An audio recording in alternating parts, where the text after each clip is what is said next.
नमस्कार। स्वागत है आपका माई दास्तान डायरीज में, जहां कहानियां सिर्फ सुनाई नहीं जाती, दिल में उतर जाती हैं। आज की ये कहानी है गोस्वामी तुलसीदास के जीवन की। एक ऐसी सच्ची दास्तान जहां एक पत्नी का एक ताना किसी इंसान को अंदर तक तोड़ देता है और उसी टूटन से जन्म लेता है एक संत, एक महापुरुष, एक युग निर्माता। ये कहानी सिर्फ तुलसीदास की नहीं, बल्कि हर उस इंसान की है जो मोह और सच्चे प्रेम के बीच उलझा हुआ है। उत्तर भारत के एक छोटे से गांव में जन्मे इस बालक का नाम था राम बोला। जन्म के समय ही उनके जीवन में अशुभता की छाया मानी गई। माता पिता ने उन्हें त्याग दिया, एक नवजात शिशु जिसने दुनिया में कदम रखते ही अपनापन खो दिया। सोचिए, वो मासूम बच्चा जो मां की गोद के लिए रोता होगा, जिसे भूख लगती होगी, लेकिन उसे न मां का दूध मिला, न पिता का साया। बस किस्मत ने उसे अकेला छोड़ दिया। किसी तरह एक दयालु स्त्री ने उन्हें पाला, लेकिन कुछ ही समय बाद वो भी उन्हें छोड़कर चली गई।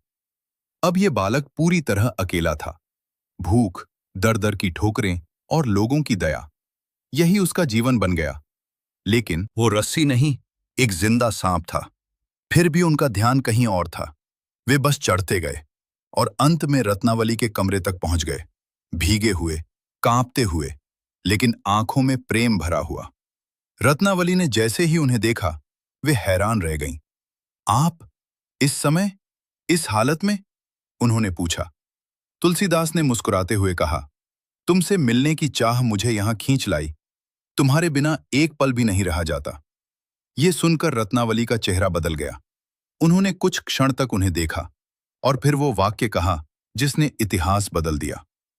इतना प्रेम अगर तुमने भगवान श्री राम से किया होता तो तुम्हारा जीवन धन्य हो जाता। ये शरीर हड्डी और मांस का बना है, इसमें इतनी आसक्ति क्यों? ये शब्द जैसे बिजली बनकर गिरे तुलसीदास के दिल पर। उनकी आत्मा तक हिल गई। उन्हें लगा जैसे किसी ने उनकी आंखें खोल दी हों। अब तक जो उन्हें प्रेम लग रहा था, वह वास्तव में मोह था। एक ऐसा मोह जिसने उन्हें अंधा बना दिया था। वे कुछ नहीं बोले, बस चुपचाप खड़े रहे। लेकिन उनके भीतर एक तूफान उठ चुका था। पूरी रात वे सो नहीं पाए। रत्नावली के शब्द उनके कानों में गूंजते रहे। इतना प्रेम अगर भगवान से किया होता, यही वाक्य बार बार उनके दिल को चुभता रहा। सुबह होते होते उन्होंने एक निर्णय ले लिया। एक ऐसा निर्णय जो उनके जीवन को हमेशा के लिए बदलने वाला था। उन्होंने तय किया कि अब वे इस मोह के बंधन में नहीं रहेंगे। अब उनका जीवन केवल भगवान श्री राम के लिए होगा। वे वापस लौटे, लेकिन अब वे पहले जैसे नहीं थे। उन्होंने घर, परिवार, पत्नी, सब कुछ छोड़ दिया और निकल पड़े एक नए सफर पर, भक्ति के सफर पर। अब उनका हर कदम भगवान की ओर था। हर सांस में राम का नाम था। वे साधु बन गए, भिक्षा मांगकर जीवन चलाते और दिन रात राम का नाम जपते। उनकी भक्ति इतनी सच्ची थी, इतनी गहरी थी कि कहते हैं एक दिन उन्हें स्वयं हनुमान जी के दर्शन हुए। हनुमान जी ने उनकी भक्ति को देखकर उन्हें भगवान राम के दर्शन का मार्ग बताया। और फिर एक दिन वह चमत्कार हुआ। तुलसीदास को भगवान राम के दर्शन हुए। वह क्षण उनके जीवन का सबसे बड़ा वरदान था।